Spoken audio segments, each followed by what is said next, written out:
नमस्कार दोस्तों, आज मैं एक्सप्लेन करूंगा ऑर्फन मूवी को। यह एक साइकोलॉजिकल हॉरर मूवी है और इसकी IMDb रेटिंग 7 स्टार है आउट ऑफ 10 स्टार। तो चलिए वीडियो को शुरू करते हैं। मूवी के शुरुआत में हम एक कपल को देखते हैं जिसमें आदमी का नाम जॉन कोलमैन होता है और औरत का नाम केट कोलमैन। अब कुछ टाइम पहले केट को एक बच्चा होने वाला था और केट इस बच्चे का नाम जेसिका रखने वाली थी, लेकिन बदकिस्मती से यह बच्चा केट के पेट में ही मर जाता है। इस दुर्घटना की वजह से केट बहुत ज़्यादा शराब पीने लगती है, जिसकी वजह से केट की जॉब छूट जाती है और उसकी पर्सनल लाइफ भी बहुत ज़्यादा ख़राब होती है। जॉन केट से कहता है कि अगर तुमने दारू पीना बंद नहीं किया तो तुम्हें नशा मुक्ति केंद्र भेजना पड़ेगा। जॉन की इस बात को सुनने के बाद फाइनली केट को एहसास होता है कि दारू पीने की वजह से उसकी ज़िंदगी बर्बाद हो रही है। इसीलिए वो खुद से वादा करती है कि आज के बाद वो कभी दारू नहीं पिएगी। मूवी को कुछ महीनों बाद दिखाया जाता है कि केट एक साइकेट्रिस्ट से बात कर रही थी और इनकी बातों से हमें पता चलता है कि केट ने दारू पीना बंद कर दिया है। केट साइकेट्रिस्ट को बताती है कि अब वो पहले की तरह एक नॉर्मल लाइफ जीना चाहती है। साइकेट्रिस्ट केट को एडवाइस देती है कि अगर उसे जेसिका को पूरी तरह से भुलाना है तो जेसिका की जगह उसे एक दूसरी लड़की को अडॉप्ट कर लेना चाहिए। यह एडवाइस केट को पसंद आती है। उसके बाद केट अपने घर जाती है और यहाँ हम देखते हैं कि केट को 2 बच्चे भी हैं। पहला केट का बेटा है जिसका नाम डैनियल है, दूसरा केट की बेटी है जिसका नाम मैक्स है। अब यहाँ पे मैं आपको बता दूं कि मैक्स हैंडीकैप है, यानी मैक्स ना ही तो सुन सकती है और ना ही बोल सकती है। तो मूवी की कहानी में आगे बढ़ते हैं और हम देखते हैं कि केट और जॉन दोनों मिलकर डिसाइड करते हैं कि वो एक बच्ची को अडॉप्ट करेंगे। कुछ टाइम बाद ये दोनों एक अनाथ आलय में जाते हैं। वहाँ पर इनकी मुलाकात सिस्टर एबिगेल से होती है। सिस्टर एबिगेल केट और जॉन को अपने अनाथ आश्रम दिखाती है और कुछ बच्चों से भी मिलाती है। फिर अचानक से जॉन की नज़र एक 9 साल की बच्ची पर पड़ती है जो कि पेंटिंग कर रही थी। जॉन उस बच्ची के पास जाता है और उससे बातें करता है। फिर वहाँ पर केट भी आती है और यह दोनों इस बच्ची से बातें करते हैं। फाइनली जॉन और केट को यह बच्ची पसंद आती है। सिस्टर एबिगेल इस बच्ची का नाम एस्थर बताती है और आगे सिस्टर एबिगेल कहती है कि एस्थर बहुत अच्छी लड़की है। वह ज़्यादा किसी बच्चे से बात नहीं करती है और अगर उसे किसी से बात करनी है तो वह अच्छे से बात करती है। केट और जॉन एस्थर को अडॉप्ट कर लेते हैं। उसके बाद यह एस्थर को अपने घर ले जाते हैं। घर पहुंचते ही सबसे पहले एस्थर मैक्स से मिलती है। एस्थर मैक्स से साइन लैंग्वेज में बात करती है क्योंकि मैक्स सुन या बोल नहीं सकती। केट मैक्स को बताती है कि आज से एस्थर तुम्हारी बड़ी बहन है। उसके बाद एस्थर डैनियल से मिलती है। डैनियल एस्थर को बिल्कुल भी पसंद नहीं कर रहा था। धीरे धीरे एस्थर परिवार में बहुत अच्छे से घुल मिल जाती है। एक रात जॉन और केट आपस में इंटीमेट हो रहे होते हैं, तभी एस्थर नींद से जागती है और मैक्स को लेकर जॉन और केट के रूम में जाती है और एस्थर कहती है कि बिजली कड़कने की वजह से मुझे और मैक्स को डर लग रहा है। जॉन और केट आज रात इन दोनों को अपने साथ ही सुला लेते हैं। अगली सुबह एस्थर स्कूल जाती है और स्कूल में एक लड़की एस्थर के कपड़ों का मजाक उड़ाती है, जिससे पूरी क्लास एस्थर पर हंसती है। असल में एस्थर ने बहुत ही पुराने जमाने के कपड़े पहन रखे थे, जिसकी वजह से डैनियल के फ्रेंड डैनियल पर हंस रहे थे और वो पूछ रहे थे कि तुम्हारे मम्मी पापा इस लड़की को कहाँ से लेकर आए हैं। फिर कुछ देर बाद एक लड़की एस्थर के पास आती है। यह वही लड़की थी जिसने क्लास में एस्थर का मजाक उड़ाया था और यह लड़की एस्थर को बुली करती है। पहले तो एस्थर इस लड़की को कोई जवाब नहीं देती है, लेकिन यह लड़की जैसे ही एस्थर के गले में पहने रिबन को उतारने की कोशिश करती है, तभी एस्थर जोर जोर से चिल्लाती है। उसके बाद मूवी का सीन चेंज होता है और हम देखते हैं कि डैनियल खिलौने की बंदूक से अपने निशाने पर शूट कर रहा होता है। तभी उसकी बंदूक से एक कबूतर घायल हो जाता है। उसी वक्त वहां पर एस्थर और मैक्स आ जाते हैं। डैनियल कहता है कि मुझसे ये कबूतर गलती से घायल हो गया है। एस्थर डैनियल को एक पत्थर देती है और कहती है कि तुम इस कबूतर को जान से मार दो क्योंकि तुम्हारी वजह से यह कबूतर बहुत तड़प रहा है। लेकिन डैनियल इस कबूतर को मारने से मना कर देता है फिर एस्थर उस कबूतर को एक पत्थर से जान से मार देती है। यह देखने के बाद डैनियल बहुत डर जाता है और वह वहाँ से भाग जाता है। उसके अगले दिन हम देखते हैं कि केट एस्थर को पियानो बजाना सिखा रही थी, लेकिन एस्थर पियानो सीखने में बहुत सारी गलतियां कर रही थी। फिर केट एस्थर को अपनी फैमिली फोटो दिखाती है। फैमिली फोटो में एस्थर अपने फोटो के ऊपर जेसिका का नाम देखती है। एस्थर केट से पूछती है कि यह जेसिका कौन है। इस पर केट एस्थर को गार्डन में ले जाती है और एस्थर को बताती है कि जेसिका उसके पेट में ही मर गई थी। फिर हमने जेसिका की राख को इस जमीन पर बिखेर दिया और इस जगह पर फूल का एक पेड़ उगा दिया। जब तक इस पेड़ में फूल खिलेंगे मैं समझूंगी कि जेसिका का एक अंश इसमें जिंदा है। इतना सुनने के बाद एस्थर इमोशनल हो जाती है और केट को गले से लगा लेती है और कहती है कि तुम दुनिया की सबसे बेस्ट मम्मी हो। उसके बाद सीन चेंज होता है और हम देखते हैं कि केट और जॉन सेक्स कर रहे होते हैं। तभी वहाँ पर एस्थर आ जाती है और वो केट और जॉन को देखने लगती है। केट और जॉन जैसे तैसे अपने आप को संभालते हैं। अगली सुबह केट एस्थर से बात करती है। केट एस्थर से कहती है कि बड़े लोग कुछ ऐसी चीज करते हैं जो कि बच्चों को नहीं देखनी चाहिए। कल रात को जो तुमने देखा वो भी उनमें से एक था। इस पर एस्थर केट से कहती है कि मैं जानती हूँ वो सेक्स करते हैं। एस्थर के मुंह से ये शब्द सुनने के बाद केट शॉक हो जाती है और वो शाम को इस बारे में जॉन से बात करती है। जॉन कहता है कि एस्थर ये शब्द कहीं भी सुन सकती है,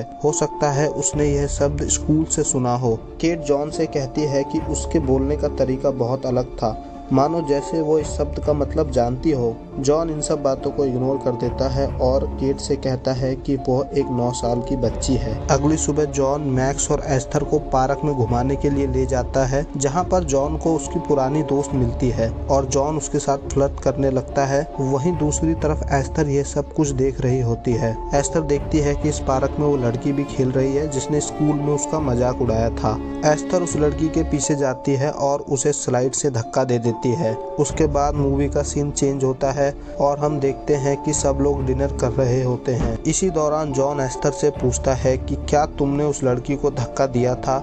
इस पर एस्थर कहती है कि नहीं। डिनर के दौरान डैनियल एस्थर से कहता है कि क्या तुम ठीक से नहीं खा सकती। जवाब में एस्थर कहती है कि मैं ठीक से ही खा रही हूँ। अब यहाँ पर डैनियल एस्थर से बहुत ज्यादा नाराज था, क्योंकि स्कूल में एस्थर की अजीबोगरीब हरकतों की वजह से डैनियल के दोस्त डैनियल का बहुत मजाक उड़ाते थे। इसीलिए डैनियल एस्थर को बहुत बुरा भला कहता है। वह कहता है कि तुम लोग कौन से पागल खाने से इस बकवास और घटिया लड़की को लेके आए हो। तभी जॉन डैनियल से कहता है कि तुम अभी एस्थर से माफी मांगो, लेकिन डैनियल वहां से चला जाता है। अगली सुबह जॉन डैनियल के ट्री हाउस को लॉक कर देता है और डैनियल से कहता है कि जब तक तुम सॉरी नहीं बोलोगे तुम्हें ट्री हाउस की चाबी नहीं मिलेगी। उसके बाद सीन शिफ्ट होता है और हम लोग देखते हैं कि केट मॉल में शॉपिंग कर रही होती है और उसके साथ एस्थर और मैक्स भी होते हैं। तभी केट को एक कॉल आता है। यह कॉल सिस्टर एबिगेल का था। सिस्टर एबिगेल केट से पूछती है कि एस्थर कैसी है। इस पर कैट एबिगेल की बात एस्थर से कराती है, लेकिन एस्थर बात करने से मना कर देती हैं। फिर केट सिस्टर एबिगेल से बात करती हैं और एबिगेल को एस्थर की वो सारी घटनाएं बताती हैं जो केट को अजीब लगती थी। जैसे एस्थर ने एक बार केट के सामने सेक्स शब्द का इस्तेमाल किया था और प्लेग्राउंड में एक लड़की को धक्का दे दिया था। उसके बाद सीन चेंज होता है और हम देखते हैं कि एस्थर पियानो प्ले कर रही है, वो भी बिना किसी गलती के। तभी वहाँ पर केट आ जाती है और वो एस्थर से पूछती है कि तुमने तो मुझसे बोला था कि तुम्हें पियानो बजाना नहीं आता है। इस पर एस्थर कहती है कि मुझे लगा कि तुम मुझे पियानो सिखा के बहुत खुश हो जाओगी, इसीलिए मैंने पियानो सीखने का नाटक किया। आगे एस्थर कहती है कि एक माँ के लिए ये बड़े दुख की बात है कि उसका एक बेटा है जिसे संगीत में कोई इंटरेस्ट नहीं है और एक बेटी है जो सुन नहीं सकती है। इतना कहने के बाद एस्थर वहाँ से चली जाती है। शाम को केट ये सारी बात जॉन को बताती है और केट जॉन से कहती है कि एस्थर कोई नॉर्मल लड़की नहीं है। इस पर जॉन कहता है कि वो सिर्फ तुम्हारे साथ वक्त बिताना चाहती थी, इसीलिए उसने ये झूठ बोला और कुछ नहीं। अब यहाँ पर जॉन पूरी तरह एस्थर के सपोर्ट में बोल रहा था। तभी केट कहती है कि चलो ठीक है, मान लिया कि एस्थर अपनी जगह बिल्कुल ठीक है, लेकिन उसने मुझे तुम्हारे बारे में एक बात बताई है कि तुम पार्क में अपनी एक पुरानी दोस्त के साथ फ्लर्ट कर रहे थे। इस पर जॉन अपनी सफाई देने लगता है। फिर केट भी जॉन पर चिल्लाती है। फिर दोनों में बहस होती है। वहीं दूसरी तरफ हम देखते हैं कि एस्थर इन दोनों को लड़ता देख बहुत खुश हो रही थी। अगली सुबह हम देखते हैं कि केट के घर पर सिस्टर एबिगेल आती है। सिस्टर एबिगेल केट और जॉन से कहती है कि मुझसे बहुत बड़ी गलती हो गई है। जब केट ने मुझे एस्थर के बारे में बताया कि किस तरह उसने एक लड़की को स्लाइड से धक्का दे दिया, तब मैंने उसके पिछले स्कूल में कांटेक्ट किया और मुझे पता चला कि जहां पर कोई गलत काम होता है वहां पर एस्थर होती है। जैसे कहीं पर चोरी होती है वहां पर एस्थर होती है, कहीं पर दो लोग लड़ रहे होते हैं वहां पर एस्थर होती है। आगे सिस्टर एबिगेल बताती है कि पिछले स्कूल में एक लड़का था जो कि अपने हाथ में कैंची लिए जमीन पर गिर गया था और कैंची उसके मुंह में घुस गई थी। इस पर जॉन कहता है कि इसमें एस्थर की क्या गलती है। सिस्टर एबिगेल कहती है कि सबसे बड़ी घटना तो जब हुई जब उसके घर में आग लग गई थी। पुलिस की रिपोर्ट के अनुसार घर में आग किसी ने लगाई थी, वहाँ पर भी एस्थर थी। इनफैक्ट एस्थर के अलावा कोई उस घर में जिंदा ही नहीं बचा। हो ना हो इसमें एस्थर का ही हाथ होगा। जॉन इस पर कहता है कि यह सब बकवास है, एस्थर सिर्फ 9 साल की एक छोटी बच्ची है, वह यह सब काम नहीं कर सकती। तभी केट कहती है कि हम एक बार एस्थर को डॉक्टर ब्राउनी के पास ले जाएंगे। इस पर जॉन कहता है कि ठीक है, हम उसे डॉक्टर ब्राउनी के पास ले जा सकते हैं। फिर सिस्टर एबिगेल कहती है कि जैसे ही मुझे कुछ और पता चलता है मैं तुम्हें इन्फॉर्म कर दूंगी। इतना कहने के बाद सिस्टर एबिगेल वहाँ से चली जाती है। वहीं दूसरी तरफ इन सब की बातों को एस्थर चुपके से सुन रही थी और एस्थर मैक्स के पास जाती है और उससे कहती है कि एक बुरी औरत घर में आ गई है और वह मुझे इस घर से निकालना चाहती है, क्या तुम मेरी मदद करोगी? इस पर मैक्स हाँ कहती है। फिर एस्थर एक हैमर उठाती है। उसके बाद यह दोनों एक रोड के किनारे एक पेड़ के पीछे छुप जाते हैं। वहीं दूसरी तरफ से सिस्टर एबिगेल अपनी कार से जा रही होती है। जैसे ही सिस्टर एबिगेल की कार एस्थर और मैक्स के पास पहुंचती है, एस्थर मैक्स को सिस्टर एबिगेल की कार के आगे धक्का दे देती है। सिस्टर एबिगेल मैक्स को बचाने के लिए कार को राइट की ओर मोड़ती है और कार एक पेड़ से टकरा जाती है, लेकिन मैक्स को कुछ नहीं होता है। सिस्टर एबिगेल तुरंत अपनी कार से बाहर निकलती हैं और मैक्स के पास जाती हैं और उससे पूछती है क्या तुम ठीक हो? तभी पीछे से एस्थर सिस्टर एबिगेल के सर पर तब तक हैमर से मारती हैं जब तक कि वो मर नहीं जाती हैं। सिस्टर एबिगेल के मरने के बाद एस्थर उसकी लाश को रोड के किनारे ढकेल देती है और वहाँ से मैक्स को लेकर सीधा डैनियल के ट्री हाउस में जाती हैं। ट्री हाउस में एस्थर उस हैमर को छुपा देती है जिससे उसने सिस्टर एबिगेल का मर्डर किया था और साथ ही वो मैक्स को समझाती है कि यह बात किसी को नहीं बतानी है। यह सब देखने के बाद मैक्स बहुत ज्यादा डर जाती है और एस्थर की हाँ में हाँ मिला देती है। फिर यह दोनों ट्री हाउस से बाहर निकल रहे होते हैं। तभी इन दोनों को ट्री हाउस से बाहर निकलते हुए डैनियल देख लेता है। रात को एस्थर डैनियल के कमरे में जाती है और उसके गले के ऊपर चाकू रख के एस्थर पूछती है कि तुमने क्या देखा? इस पर डैनियल कहता है कि मैंने सिर्फ तुम्हें और मैक्स को ट्री हाउस से बाहर निकलते हुए देखा है, इससे ज्यादा और कुछ नहीं देखा। एस्थर डैनियल से कहती है कि अगर तुमने ये बात किसी को भी बताई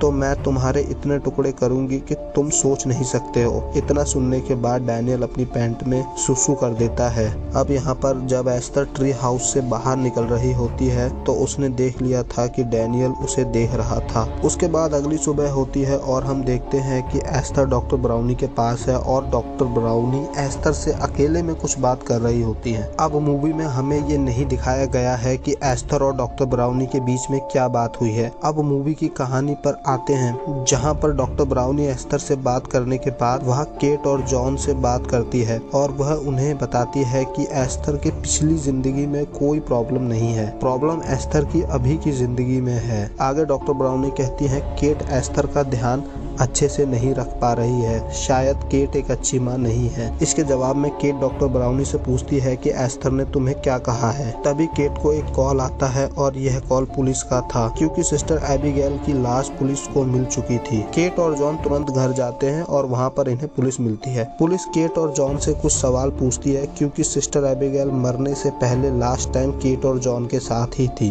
पुलिस कुछ सवाल पूछने के बाद वहाँ से चली जाती है। उसके अगले दिन हम देखते हैं कि केट एस्थर के उस अनाथ आश्रम के बारे में रिसर्च कर रही थी जहां से वो आई थी। उसके बाद केट मैक्स और डैनियल को स्कूल छोड़ने जाती है और साथ ही वो दोनों बच्चों से पूछती है कि क्या तुम्हें एस्थर के साथ कोई दिक्कत या परेशानी तो नहीं है। दोनों बच्चे इस पर कोई रिप्लाई नहीं देते हैं। वहीं दूसरी तरफ हम देखते हैं कि जॉन और एस्थर दोनों एक दूसरे से बात कर रहे होते हैं। एस्थर कहती है कि एक गोद लिए बच्चे को अपने बच्चे जैसा प्यार करना मुश्किल होता है। इस पर जॉन कहता है कि तुम इस परिवार का उतना ही हिस्सा हो जितना मैक्स और डैनियल। आगे जॉन कहता है कि तुम केट को खुश करने के लिए कुछ करती क्यों नहीं। अब एस्थर केट को इम्प्रेस करने के लिए केट को कुछ फूल देती है। इन फूल को देखने के बाद केट को बहुत गुस्सा आता है और वह एस्थर को जोर से धक्का देती है। अब यह वही फूल थे जो केट ने जेसिका की याद में लगाए थे और एस्थर ने इन फूलों को जानबूझ के तोड़ा था। फिर केट जेसिका के पौधे के पास जाके बहुत रोती है। उसके बाद हम देखते हैं कि एस्थर रात के 12 बजे एक जैक से अपने हाथ को तोड़ लेती है और अपने बेड पे जाके सो जाती है। अगली सुबह एस्थर जोर से चिल्लाते हुए जॉन को बुलाती है और जॉन देखता है कि एस्थर का हाथ टूट चुका है। जॉन तुरंत एस्थर को हॉस्पिटल ले जाता है। शाम को जॉन केट से कहता है कि तुमने उसका हाथ तोड़ दिया। इस पर केट कहती है कि मैंने उसे इतनी जोर से धक्का नहीं दिया था।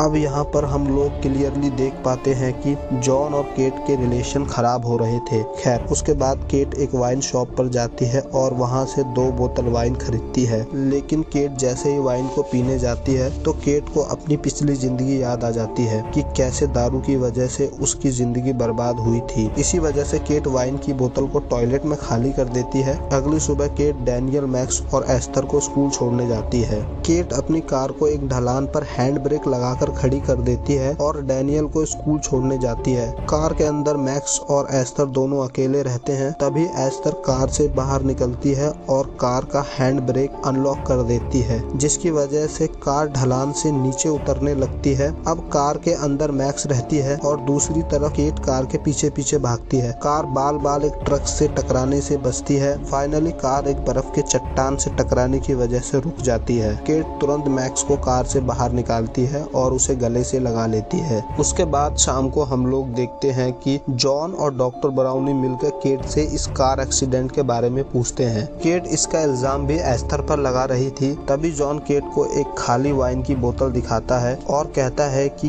क्या तुम वाइन पी के बच्चों को स्कूल छोड़ने गई थी। इस पर केट कहती है कि उसने वाइन खरीदी जरूर है मगर पी नहीं है। जॉन केट की एक नहीं सुनता है और केट से कहता है कि तुम्हारे पास 1 हफ्ते का टाइम है, या तो तुम नशा मुक्ति केंद्र चले जाओ, नहीं तो मैं तुम्हें छोड़ दूंगा और बच्चों को अपने साथ ले जाऊंगा। यह सब सुनने के बाद केट अंदर से बुरी तरह से टूट जाती है। वहीं दूसरी तरफ डैनियल मैक्स के पास जाता है और मैक्स से पूछता है कि क्या कार का जो एक्सीडेंट हुआ था उसमें एस्थर का हाथ था। इस पर मैक्स हाँ कहती है। डैनियल कहता है कि अगर ऐसा है तो तुम्हें मेरा साथ देना होगा। मैक्स डैनियल को कुछ फोटो दिखाती है और इस फोटो को देखकर डैनियल को पता चल जाता है कि सिस्टर एबिगेल का मर्डर एस्थर ने किया है। आगे मैक्स डैनियल को बताती है कि जिस हैमर से एस्थर ने सिस्टर एबिगेल का मर्डर किया है वह तुम्हारे ट्री हाउस में ही है। अब इतना सुनने के बाद डैनियल डिसाइड करता है कि वो एस्थर की असलियत सबके सामने लाकर रहेगा। अगली सुबह मौका देख के डैनियल ट्री हाउस में जाता है और वहाँ पर उस हैमर और खून से सने कपड़ों को ढूंढता है। वहीं दूसरी तरफ केट सार्निया इंस्टीट्यूट में कांटेक्ट करती है जो कि रशिया में था, क्योंकि केट पहले इसी अनाथ आश्रम में थी। जब केट सार्निया इंस्टीट्यूट में कॉल करती है और वहाँ पर बात करती है तो केट को पता चलता है कि सार्निया इंस्टीट्यूट कोई अनाथ आश्रम नहीं है बल्कि वो तो एक मेंटल हॉस्पिटल है। अब इतना सुनने के बाद केट कॉल पर एस्थर के बारे में पूछती है, लेकिन सार्निया इंस्टीट्यूट में एस्थर नाम का कोई रिकॉर्ड नहीं था। फिर केट एस्थर की कुछ फोटो को सार्निया इंस्टीट्यूट में मेल के थ्रू भेजती है। वहीं दूसरी तरफ हम ट्री हाउस में देखते हैं कि डैनियल को वो हैमर और खून से सने कपड़े मिल चुके थे, लेकिन तभी वहाँ पर एस्थर आ जाती है और एस्थर सारे सबूतों के साथ साथ ट्री हाउस में भी आग लगा देती है। आग लगने के बाद एस्थर ट्री हाउस को बाहर से लॉक कर देती है ताकि डैनियल ट्री हाउस से बाहर ना निकल पाए और ट्री हाउस में जलकर मर जाए। लेकिन डैनियल जैसे तैसे उस जलते हुए ट्री हाउस से बाहर कूद जाता है और बेहोश हो जाता है। तभी एस्थर एक बड़ा सा पत्थर लेकर डैनियल को मारने ही जा रही होती है कि तभी वहाँ पर मैक्स आ जाती है और वो एस्थर को धक्का दे देती है, जिससे डैनियल की जान बच जाती है। उसके बाद वहाँ पर केट आती है। वो तुरंत डैनियल को हॉस्पिटल ले जाती है। हॉस्पिटल में हम देखते हैं कि डैनियल आईसीयू में है और डॉक्टर केट और जॉन से कहते हैं कि डैनियल खतरे से बाहर है। केट डॉक्टर से पूछती है कि क्या हम उससे मिल सकते हैं। डॉक्टर कहते हैं कि डैनियल को जैसे ही होश आ जाएगा तुम सब उससे मिल सकते हो। उसके बाद केट जॉन से कहती है कि ट्री हाउस में आग जरूर एस्थर ने ही लगाई होगी। और आगे केट जॉन से कहती है कि एस्थर कोई अनाथ आश्रम से नहीं है बल्कि वो तो एक पागल खाने से आई है।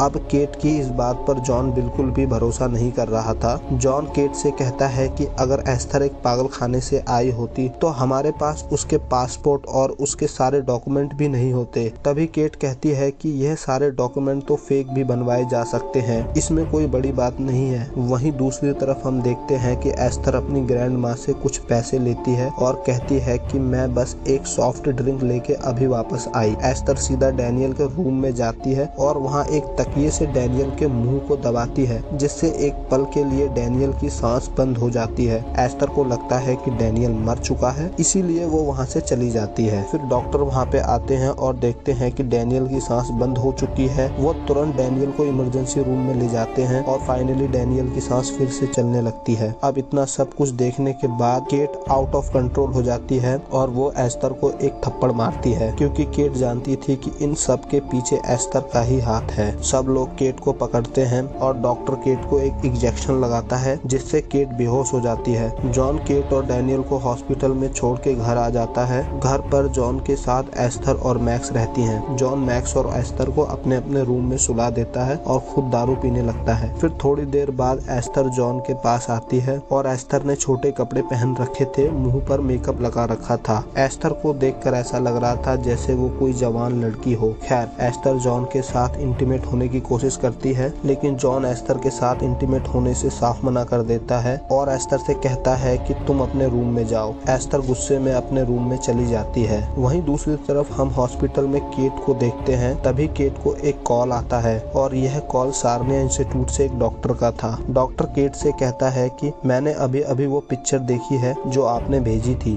डॉक्टर केट से पूछता है कि क्या वो तुम्हारे आसपास है, तुम्हें सुन सकती है। केट कहती है कि नहीं, वो मेरे पति के साथ घर पर है। इस पर डॉक्टर कहता है कि तुरंत अपने पति को कॉल करो और उनसे बोलो कि पहले वो अपने पूरे परिवार को लेकर घर से बाहर निकले, उसके बाद वो पुलिस को बुलाए। केट कहती है कि मेरे पति मेरी बात नहीं मानेंगे। डॉक्टर इस पर कहता है कि यह कोई छोटी बच्ची नहीं है, बल्कि ये एक मैच्योर औरत है। हमारे रिकॉर्ड के अकॉर्डिंग इसकी उम्र 33 साल है और इसका असली नाम लीना कॉलेमर है। तो दोस्तों, यहाँ पर हमें पता चलता है एस्थर कोई छोटी बच्ची नहीं है, बल्कि वो तो 33 साल की एक औरत है। खैर, मूवी में आगे बढ़ते हैं। आगे डॉक्टर कहता है कि एस्थर को रेयर हार्मोन्स डिसऑर्डर है, जिसकी वजह से उसके शरीर पर एक प्रकार का बौनापन आ जाता है। केट डॉक्टर से एस्थर के बारे में और बातें पूछती है। डॉक्टर कहते हैं कि एस्थर हमारे हॉस्पिटल की सबसे गुस्से वाली पेशेंट थी। वह दिमागी रूप से बहुत ज्यादा बीमार थी। अक्सर गुस्से में एस्थर अपने गले और हाथों पर चोट पहुंचाती थी और वहां पर स्कार छोड़ देती थी। हो ना हो आपने वो स्कार जरूर देखे होंगे। एस्थर अब तक 7 लोगों का खून कर चुकी है, जिसमें एक फैमिली ऐसी भी थी जिसने एस्थर को अडॉप्ट किया था। जब एस्थर उस घर के आदमी को सेक्स के लिए बहला फुसला नहीं पाई तो उसने उस घर में ही आग लगा दी और उस घर के सभी लोग मारे गए। इतना सुनने के बाद केट तुरंत अपनी कार लेकर घर की ओर निकलती है। उसके बाद सीन शिफ्ट होता है और हम देखते हैं कि जॉन एस्थर के कमरे में जाता है एस्थर का हाल चाल पूछने के लिए। तभी जॉन की नजर एस्थर की अश्लील पेंटिंग पर पड़ती है। इन पेंटिंग को देखने के बाद जॉन शॉक हो जाता है। इससे पहले कि जॉन कुछ समझ पाता, एस्थर पीछे से जॉन पर हमला कर देती है। एस्थर एक चाकू से जॉन को जान से मार देती है। अब यहाँ पर मैक्स एस्थर को जॉन का मर्डर करते हुए देख लेती है। उसके बाद एस्थर चाकू लेके मैक्स को मारने के लिए जाती है, लेकिन मैक्स खुद को एक कमरे में बंद कर लेती है। फिर थोड़ी देर बाद केट घर में पहुँचती है और वो जॉन की लाश देखती है। केट तुरंत मैक्स को ढूंढने लगती है। तभी हम देखते हैं कि एस्थर को जॉन की बंदूक मिल जाती है। दूसरी तरफ मैक्स भी अपने घर से बाहर निकलने की कोशिश करती है। कुछ देर बाद एस्थर केट को ढूंढ लेती है और उस पर गोली चला देती है। गोली केट के हाथ पर लगती है और केट जमीन पर गिर जाती है। एस्थर केट के पास जाती है, लेकिन जब तक केट वहां से बच निकलती है। अब केट और मैक्स एस्थर से अपनी जान बचाने के लिए इसी घर में घूम रहे थे। तो यहाँ पर अब इन तीनों के बीच एक ऐसी सिचुएशन थी कि एस्थर घर के छोटे से गार्डन में थी और उसी गार्डन में मैक्स छुपी हुई थी और गार्डन के ऊपर केट केट थी। गार्डन के ऊपर की छत शीशे से बनी हुई थी, बिल्कुल ट्रांसपेरेंट थी। एस्थर को पता चल चुका था कि गार्डन में कोई तो है, लेकिन एस्थर को ये नहीं पता था कि उसकी छत के ऊपर केट है। केट मैक्स को एस्थर से बचाने के लिए गाइड करती है, लेकिन एस्थर केट को देख लेती है और उस पर गोली चलाती है। एस्थर लगातार 2 से 3 बार गोली चलाती है, जिसकी वजह से छत का शीशा टूट जाता है और केट एस्थर के ऊपर गिर जाती है। एस्थर बेहोश हो जाती है। फिर मैक्स केट के पास आती है और यह दोनों घर से बाहर चली जाती है। कुछ देर बाद पुलिस आती है, लेकिन पुलिस को एस्थर नहीं मिलती है। फिर हम देखते हैं कि मैक्स और केट एक पेड़ के नीचे आराम कर रहे होते हैं। अचानक से एस्थर एक चाकू लेके इन दोनों पर हमला कर देती है। केट और एस्थर दोनों एक दूसरे से लड़ने लगते हैं। लड़ते लड़ते ये दोनों झील के ऊपर आ जाते हैं और अचानक से झील के ऊपर की बर्फ टूट जाती है और ये दोनों पानी के अंदर चले जाते हैं। पानी के अंदर भी ये दोनों लड़ रहे थे। फाइनली केट पानी से बाहर निकल आती है। तभी पीछे से एस्थर भी पानी से बाहर आती है।